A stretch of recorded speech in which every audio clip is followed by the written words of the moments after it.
Hi అండి. ఈ ఆకు మీలో ఎంతమందికి తెలుసు? చింత చిగురండి. సమ్మర్లో దొరికే చింత చిగురు. దాంతో చిన్న చేపలు వేసి పులుసు పెడుతున్నానండి. ఎలా చేయాలో చూసేద్దామా? దానికోసం క్లీన్ చేసుకున్న చిన్న చేపలు తీసుకుని అందులోనే పసుపు, కారం, ఉప్పు కలిపి పక్కన పెట్టుకోవాలి. ఇప్పుడు కూర కోసం వెడల్పాటి దాకా తీసుకుని ఆయిల్ వేసుకుని కొద్దిగా మెంతులు, జీలకర్ర, ఉల్లిపాయలు, పచ్చిమిర్చి, ఫ్రెష్ కరివేపాకు వేసి వేయించుకోవాలి. లైట్ గోల్డ్ కలర్ వచ్చిన తర్వాత కొద్దిగా అల్లం వెల్లి పేస్ట్ చాలండి. ఎందుకంటే ఇది పులుసు కూర కదా, ఎక్కువ వేయక్కర్లేదు. అల్లం వెల్లి పేస్ట్ కూడా వేగాక కొద్దిగా ధనియాల పొడి కూడా వేసి వేయించుకోవాలి.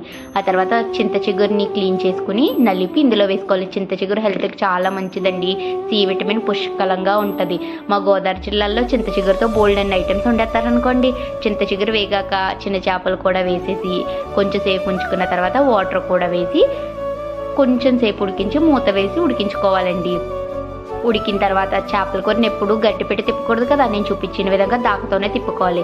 చింత చిగురు పులుపు అంతా దిగిన తర్వాత కొత్తిమీర చల్లుకుంటే కర్రీ రెడీ. నచ్చింది.